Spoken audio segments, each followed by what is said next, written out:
Hello everyone, my name is Mohamed Sami, and today I'm going to present for application development subject.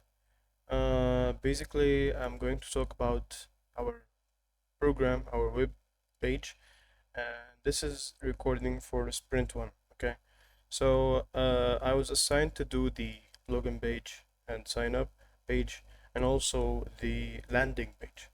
So if you look at the documentation and we go to sprint one. First of all, let's start with the data flow. So the data flow in our program is so simple. Basically, our UTM car rental system is about renting cars from UTM, specifically for UTM students or UTM staff. Right. So basically, here's the customer, which is specifically, as you say, the UTM student or staff. He will do the car booking using our system. Then the system will do a car booking report to the booking system, and this booking system will include the database and all the information. If the system accepts the booking, it will go back to the car rental system, and the car rental system will send the exception to the customer so the customer can renting the car. Alright, so let's move to the login and sign up pages. Okay.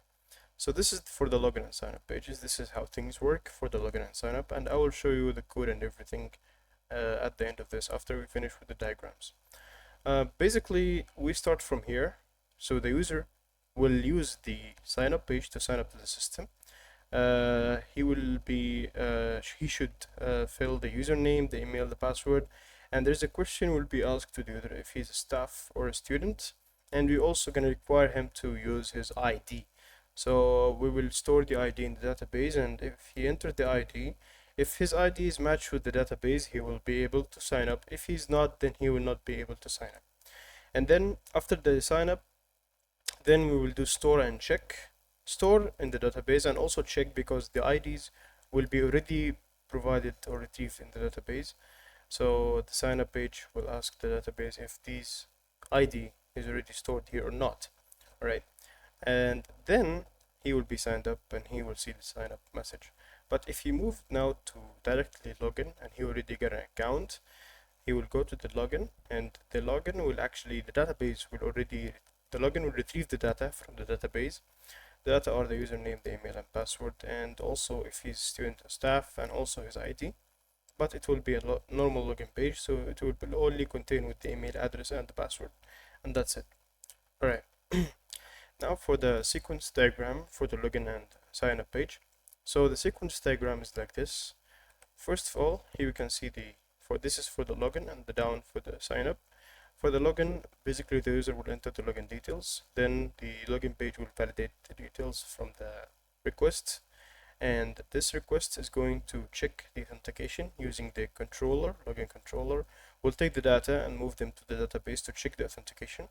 Then the data will go back from the database, return the value to the controller, and from the controller will show a welcome message and login message to the user through the login page.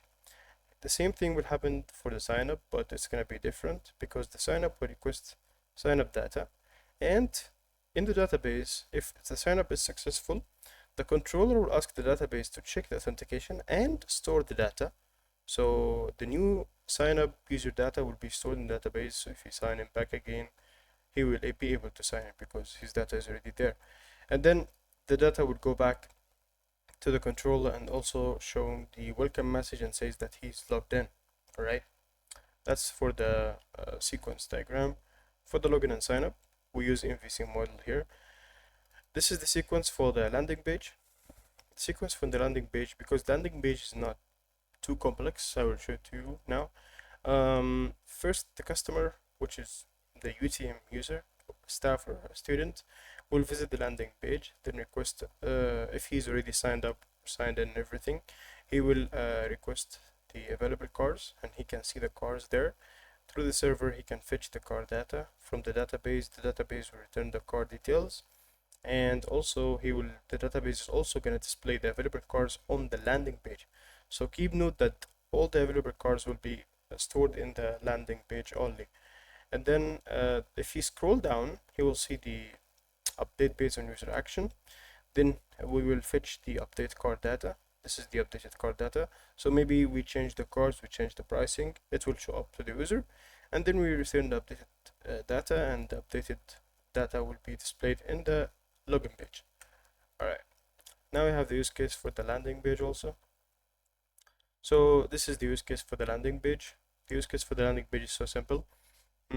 So the user will actually view the car details, okay, and this view the car details also will extend from the view available cars, and then the navigate to the view the log landing page is going to include the navigation and to sign in or sign up.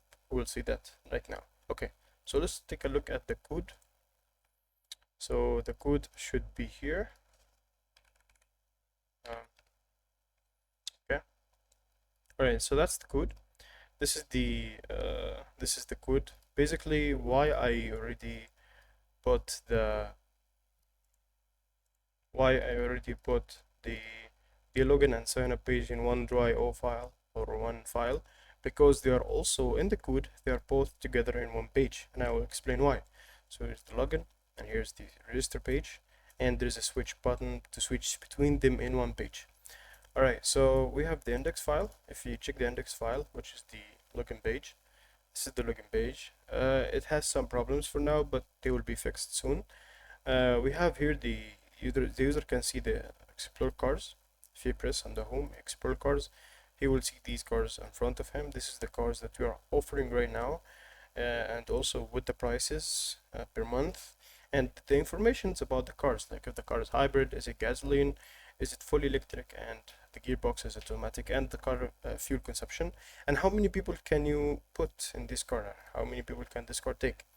And here we explain to user how to get started with the steps, and that's all for the landing page. And later on we will add, if the user click on this button, he will move to the sign in or sign up page. Okay, so moving to sign in or sign up page, it's so forward, it's so simple. This is the login page. The login page, the user will enter email address and password, but and here is a forget password also. Why I said we add them together, because if you look at the same page, we have the register here. So in the register page, we have the username, email address, and password. And here we are gonna ask a user if he is a student or a staff. If he is a student, he will require to enter his ID. Also, if he's a staff, he will require to enter his ID. All right. So he can't sign up if he didn't check one of these. All right. Just if he check one of these, he will see the pop-up in front of him saying enter your ID, so we can verify if he's a staff or a student at UTM or not, because the system is only for UTM workers or students. I think that's all. The code and the documentation will be all submitted in one WinRAR file. You can check it. Have a nice day all. Thank you.